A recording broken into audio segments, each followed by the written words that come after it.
নাই যে কারো বেলা, আসলে নাই যে কারো বেলা, আসলে নাই যে কারো বেলা। আজ যে ছেলে কাল সে পিতা, পরশু হয় সে দাদা, আসা যাওয়ার সময়টা তো সীমানা দিয়ে বাধা। আজ যে কাল সে মাতা, পরশু হয় সে দাদি, জন্মের আগেই এই কবিতা লেখা রাখছেন বিধি। রাতটা গেল ঘুমের ঘোরে, রাতটা গেল ঘুমের ঘোরে, দিনটা হেলা ফেলা, আসলে নাই যে কারো বেলা, আসলে নাই যে কারো বেলা, আসলে নাই যে কারো বেলা, আসলে নাই যে কারো বেলা।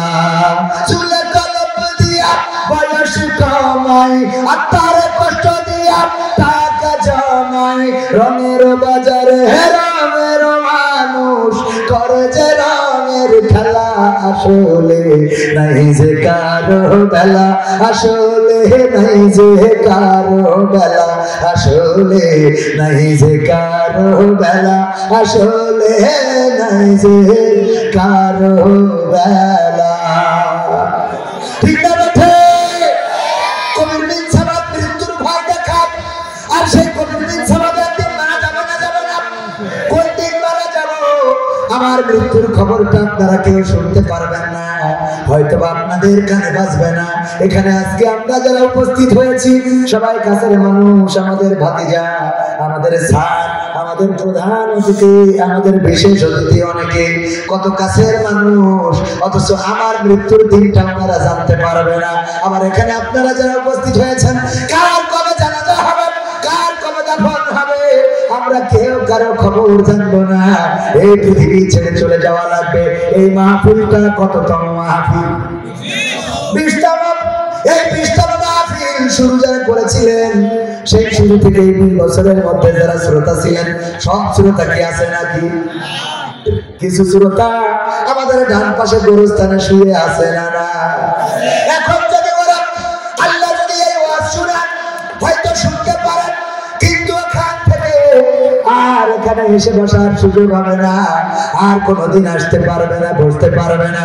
ওগো আমার ভাইরা, আজকে আমরা যারা বসেছি, আগামী দিন তো একটা বছর পরে যখন 21তম হবে, এখানে কেউ কি আছেন গ্যারান্টি দিতে পারবেন সে 21তম মাহফিলে আমি উপস্থিত থাকতে পারবো?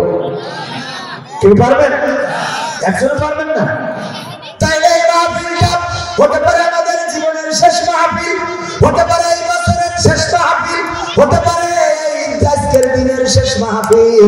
আগামীকাল সকালবেলা আমাদের কার মৃত্যু এসে যেতে পারে আমরা কেউ জানি না। কবির বিন সামাদ ওয়াজ করেছে, আবার আগামীকাল তার মৃত্যুর ঘন্টা বেজে যেতে পারে না, পারে না। মাঝে মাঝে মসজিদে যাবেন, মসজিদে তো প্রতিদিন যাবেন, কিন্তু একটা কথা শিখাই, মসজিদে যাওয়ার পরে খাটিয়ার দিকে তাকাবেন, খাটিয়া মসজিদে আছে না নাই?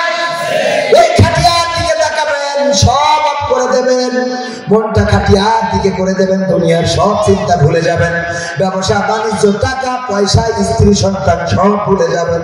তারপরে খাটিয়ার দিকে এক নজর তাকিয়ে থাকবেন 1 মিনিট।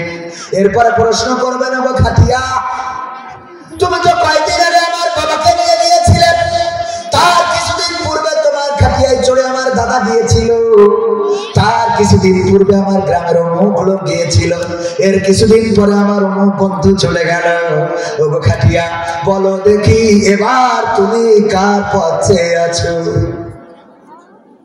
প্রশ্ন করবেন, খাটিয়া জবাব দেয়, আপনার হৃদয়ের কান শুনতে পাবে। খাটিয়া যেন ডেকে বলে, ওগো আল্লাহর বান্দা, তৈরি হও, সেইভাবে তোমার দাদা গেল, সেইভাবে তোমার চাচা গেল, তোমার বাবা গেল, আমার বাসের যাত্রী হয়ে।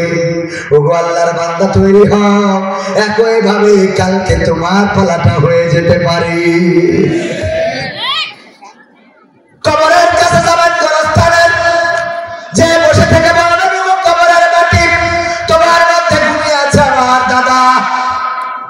তোমার মধ্যে ঘুমিয়ে আছে আমার বাবা, তোমার মধ্যে ঘুমানো আমার মা, তোমার মধ্যে ঘুমানো আমার আপনজন আত্মীয় স্বজন।